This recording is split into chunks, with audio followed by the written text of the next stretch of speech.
Hello friends, नमस्कार। मैं प्रेमलता आप लोगों का स्वागत करती हूं। इस वीडियो में हम करने वाले हैं 28 जनवरी 2023 के आए हुए प्रश्न करेंगे। ईवीएस में 15 नंबर के एनसीईआरटी बुक आधारित प्रश्न आते हैं। पेडागोजी के 15 नंबर आते हैं। ईवीएस के एनसीईआरटी आधारित हम वीडियो बना चुके हैं 28 जनवरी 2023 का। अगर आप लोग अभी तक वो वीडियो नहीं देखे हैं तो उसे ज़रूर देखिए। ये पार्ट 2 है जिसमें आज हम करने वाले हैं पेडागोजी के 15 क्वेश्चन। तो चलिए शुरू करते हैं। ईवीएस पाठचर्या की एक विषय वस्तु आधारित उपागम का अनुगमन करती है क्योंकि ऑप्शंस हैं। 1, विषय वस्तु आधारित उपागम में विषयों की एकीकृत एवं समग्र समझ का विकास होता है।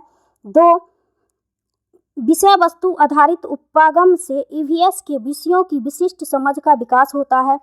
3, विषय केंद्रित उपागम में मोटी पाठ्य पुस्तकें होंगी।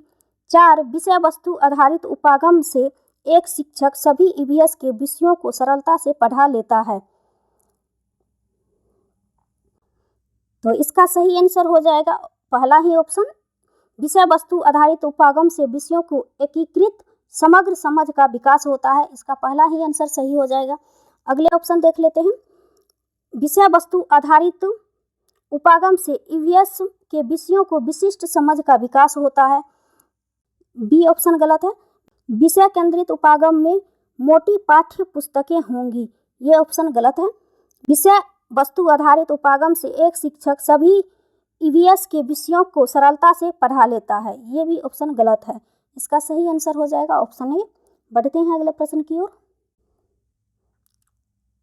क्वेश्चन ID 77, निम्नलिखित में से कौन से पद पर्यावरण अध्ययन की प्रकृति का वर्णन करते हैं? ए, बहु अनुशासिक, बी, सम्मिलित, सी, एकीकृत, डी, एकल। ऑप्शन है 1, ए, बी और सी, 2, बी, सी और डी, 3, सी और डी, 4, ए और सी। इसका ऑफिशियल आंसर की में 1 और 4 ऑप्शन दिया हुआ है, तो आप किसी भी ऑप्शन के साथ जा सकते हैं। आप लोगों को मैं दिखा दूं ऑफिशियल आंसर की। आप यहाँ पर देख सकते हैं 28/1/2023 का ये आंसर की है, फाइनल आंसर की। तो ईवीएस का क्वेश्चन ID 77,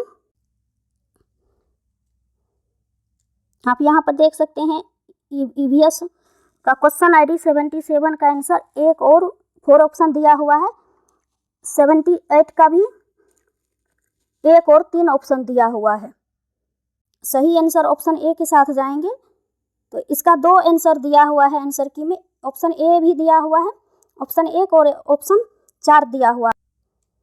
प्रश्न है, पोर्टफोलियो है एक विशेष अवधि में बच्चे द्वारा किए गए सर्वोत्तम कार्यों का संग्रह। एक विशेष अवधि में सभी बच्चों द्वारा किए गए सर्वोत्तम कार्यों का संग्रह। 3, एक विशेष अवधि में बच्चे द्वारा किए गए समस्त कार्यों का संग्रह। 4, एक विशेष अवधि में सभी बच्चों द्वारा किए गए समस्त कार्यों का संग्रह। ऑफिशियल आंसर की में 1 और 3 इसका सही आंसर दिया गया है।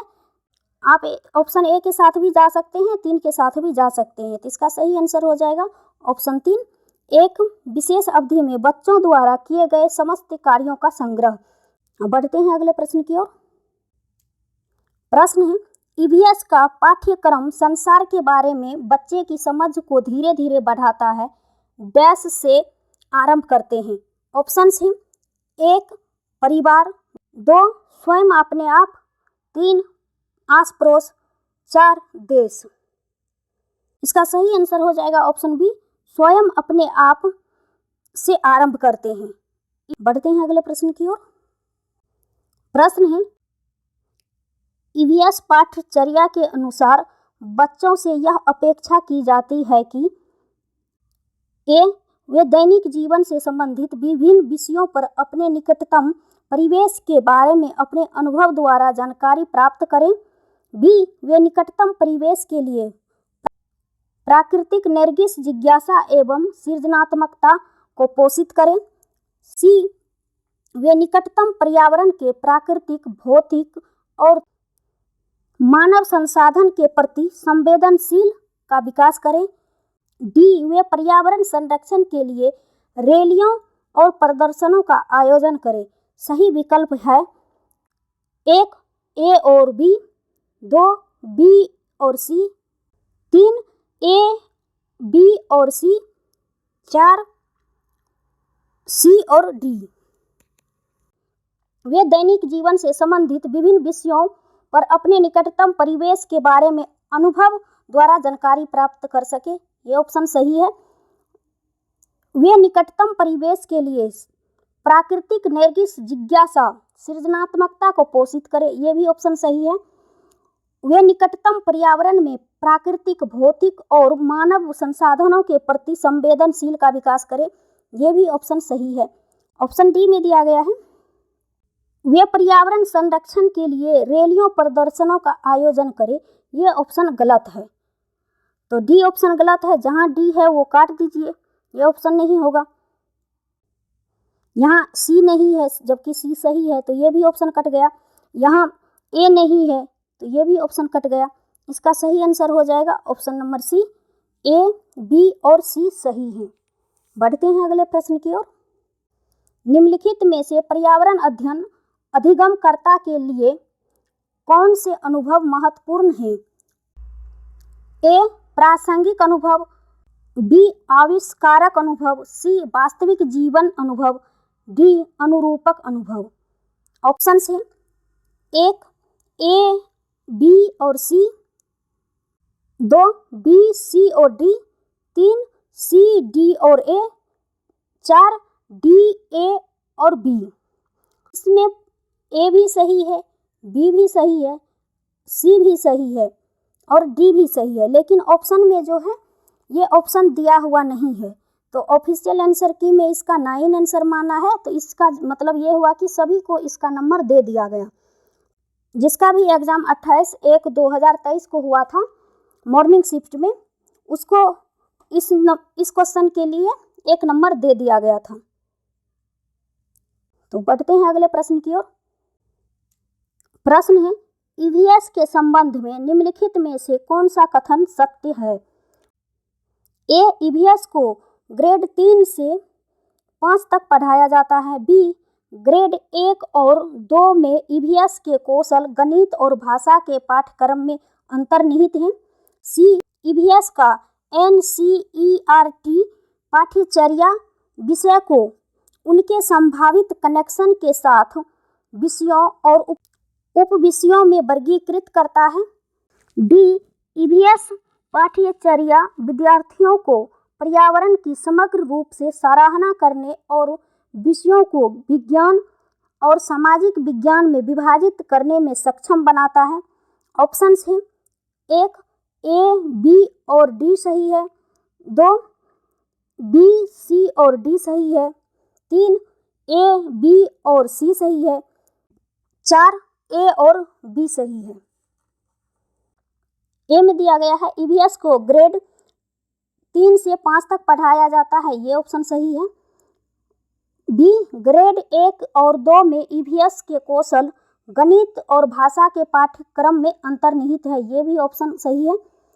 सी में दिया गया है ईवीएस का एनसीईआर पाठ्यचर्या विषयों को उनके संभावित कनेक्शन के साथ विषयों और उप विषयों में वर्गीकृत करता है, ये भी ऑप्शन सही है।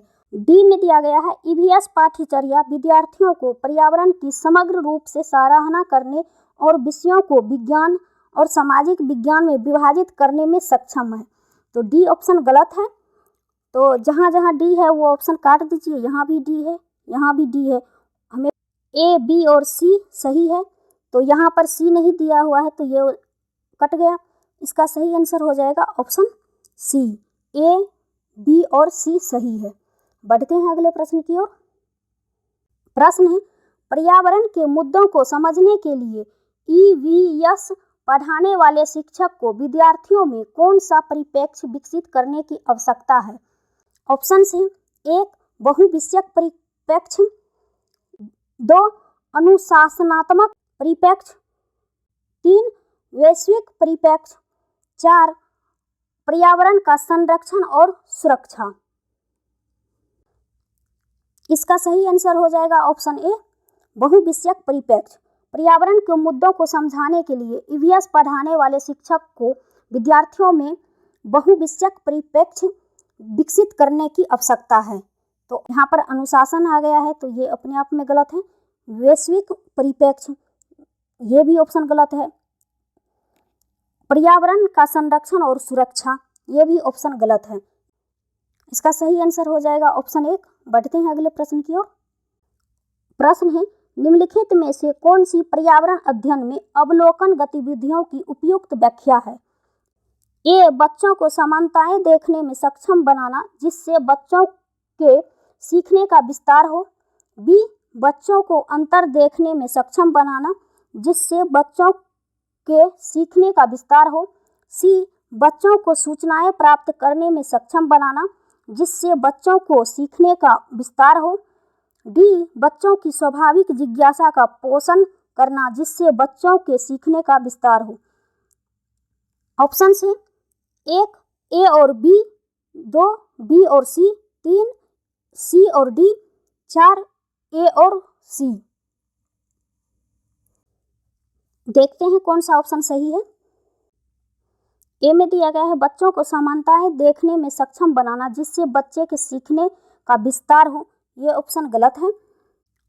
ऑप्शन बी में दिया गया है बच्चों को अंतर देखने में सक्षम बनाना जिससे बच्चों के सीखने का विस्तार हो, तो यहाँ अंतर देखना आ गया है, तो ये भी ऑप्शन गलत है। ऑप्शन सी में कहा गया है बच्चों को सूचनाएं प्राप्त करने में सक्षम बनाना जिससे बच्चों के सीखने का विस्तार हो, तो ऑप्शन सी सही है। ऑप्शन डी बच्चों की स्वाभाविक जिज्ञासा का पोषण करना जिससे बच्चों के सीखने का विस्तार हो, तो ऑप्शन डी भी सही है। तो ए जहाँ जहाँ है वो ऑप्शन काट दीजिए, यहाँ भी ए है, ये भी ऑप्शन कट गया। तो बी ऑप्शन 2 में दिया हुआ है, तो ये भी ऑप्शन कट गया। इसका सही आंसर हो जाएगा ऑप्शन सी। सी और डी सही है। बढ़ते हैं अगले प्रश्न की ओर। निम्नलिखित में से कौन से कथन सतत एवं व्यापक मूल्यांकन की प्रकृति को स्पष्ट करते हैं? सतत एवं व्यापक मूल्यांकन बच्चों की संपूर्ण प्रगति के लिए उन्हें ग्रेड दिया जाना। बी सतत एवं व्यापक मूल्यांकन बच्चों की संपूर्ण प्रगति के लिए उन्हें अंक दिया जाना। सी सतत एवं व्यापक मूल्यांकन समय समय पर बच्चों के सीखने के स्तरों में आने वाले परिवर्तन की जानकारी देना। डी सतत एवं व्यापक मूल्यांकन बच्चों को यह बताना है कि वे अपनी अधिगम प्रक्रिया को आगे कैसे बढ़ाएं। ऑप्शन है 1 ए और बी, 2 बी और सी, 3 सी और डी, 4 डी और ए। देखते हैं कौन सा ऑप्शन सही है। तो ऑप्शन ए में दिया गया है सतत मूल्यांकन बच्चों के संपूर्ण प्रगति के लिए ग्रेड दिया जाना, तो ये ऑप्शन गलत है। जहाँ भी ग्रेड आ जाए वो ऑप्शन गलत हो जाते हैं।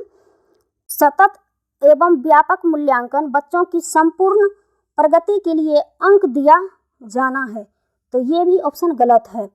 सी में दिया गया है सतत एवं व्यापक मूल्यांकन समय समय पर बच्चों के सीखने के स्तरों में आने वाले परिवर्तन की जानकारी देना है, तो ये ऑप्शन सही है। डी सतत एवं व्यापक मूल्यांकन बच्चों को यह बताना कि वे अपनी अधिगम प्रक्रिया को कैसे आगे बढ़ाएं, तो डी भी सही है। तो ए जहाँ जहाँ है वो ऑप्शन काट दीजिए, यहाँ भी ए है, यहाँ भी ए है। बी भी गलत है, तो बी यहाँ दिया हुआ है, तो ये भी ऑप्शन कट गया। इसका सही आंसर हो जाएगा ऑप्शन सी। सी और डी सही है। बढ़ते हैं अगले प्रश्न की ओर। प्रश्न है अपने विद्यार्थियों में पर्यावरण संरक्षण के प्रति निम्नलिखित में से किसका विकास करना एक पर्यावरण अध्ययन शिक्षक के लिए सर्वाधिक महत्वपूर्ण है? ऑप्शन है 1 ज्ञान, 2 अभिवृत्ति, 3 कौशल, 4 समझ। तो प्रश्न में पूछा गया है पर्यावरण संरक्षण के प्रति किसका विकास एक पर्यावरण अध्ययन शिक्षक के लिए सर्वाधिक महत्वपूर्ण है। यहाँ पर ज्ञान भी नहीं होगा, कौशल भी नहीं होगा, समझ भी नहीं होगा। इसका सही आंसर हो जाएगा ऑप्शन बी अभिवृत्ति प्रश्न है, ताशी को पर्यावरण अध्ययन की पुस्तक में दिए गए शब्द ग्लूकोज, एसिड, एसिडिटी बच्चों को समझाने में कठिनाई हो रही है। ताशी को क्या करना चाहिए? ऑप्शंस हैं, 1. ग्लूकोज और एसिड के पैकेट लाकर बच्चों को दिखाएं। 2. विद्यार्थियों से शब्दकोश में से इन शब्दों के हिंदी अर्थ पढ़ने को कहें। 3. बच्चों की स्थानीय भाषा तथा अनुभवों पर चर्चा कर समझाने का प्रयास करें। कक्षा में स्थानीय डॉक्टर को विशेषज्ञ वार्ता के लिए आमंत्रित करें। पैकेट लाकर बच्चों को दिखाना, ये ऑप्शन गलत है। 2 भी गलत है। कक्षा में विशेषज्ञ वार्ता के लिए आमंत्रित करें, ये भी ऑप्शन गलत है। इसका सही आंसर हो जाएगा ऑप्शन सी,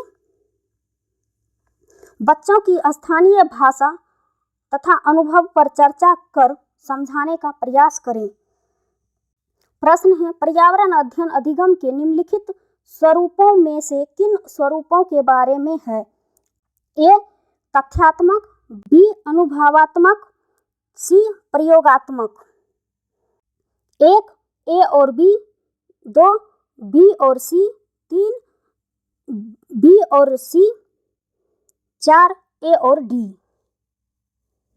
पूछा गया है, पर्यावरण अध्ययन अधिगम के निम्नलिखित स्वरूपों में से किन स्वरूपों के बारे में है? तो तथ्यात्मक नहीं होगा, अनुभवात्मक सही है, प्रयोगात्मक सही है। तो जहाँ जहाँ ए है वो ऑप्शन काट दीजिए। यहाँ ए है, ये ऑप्शन कट गया। यहाँ भी ए है, ये भी ऑप्शन कट गया। यहाँ भी ए है, ये भी ऑप्शन कट गया। इसका सही आंसर हो जाएगा ऑप्शन सी, बी और सी सही है। बढ़ते हैं अगले प्रश्न की ओर। प्रश्न है, पर्यावरण अध्ययन पाठ्यक्रम को निम्नलिखित में से किस पर जोर देना चाहिए? ए. विषय वस्तु, बी. प्रक्रिया, सी. तथ्य, डी. अनुप्रयोग। ऑप्शंस हैं, 1. ए और बी, 2. बी और सी, 3. सी और डी, 4. बी और डी। विषय वस्तु गलत है। प्रक्रिया पर्यावरण अध्ययन पाठ्यक्रम को प्रक्रिया पर बल देता है, तो ये ऑप्शन सही है। पर्यावरण पाठ्यक्रम तथ्य पर जोर नहीं देता है। डी में दिया गया है अनुप्रयोग, तो पर्यावरण अध्ययन पाठ्यक्रम को अनुप्रयोग पर जोर देता है, तो ऑप्शन डी सही है। तो सी जहाँ जहाँ है वो ऑप्शन काट दीजिए। सी यहाँ भी है, सी यहाँ भी है। ए भी गलत है, तो ए भी ऑप्शन कट गया। इसका सही आंसर हो जाएगा ऑप्शन डी, बी और डी सही है। बढ़ते हैं अगले प्रश्न की ओर। बसवा किसानों के जीवन पर एक कठपुतली कार्यक्रम का मंचन करती है। इससे विद्यार्थियों में निम्नलिखित में से कौन से प्रक्रिया कौशल का विकास होगा? ऑप्शन से 1. याद करने का कौशल, 2. पहचानने का कौशल, 3. अवधारणात्मक कौशल, 4. अवलोकन कौशल। बसवा किसानों के जीवन पर एक कठपुतली कार्यक्रम का मंचन करती है। रखने का कौशल नहीं होगा, ये ऑप्शन गलत है। पहचानने का भी कौशल नहीं होगा, अवधारणात्मक कौशल भी नहीं होगा। इसका सही आंसर हो जाएगा, क्योंकि मंचन कर रही है, नाटक कर रही है, इसका सही आंसर हो जाएगा अवलोकन कौशल। अवलोकन कौशल प्रक्रिया का विकास होगा, तो ऑप्शन डी इसका सही आंसर है। आज के वीडियो में बस इतना ही। मिलती हूँ अगले वीडियो में। Thank you so much.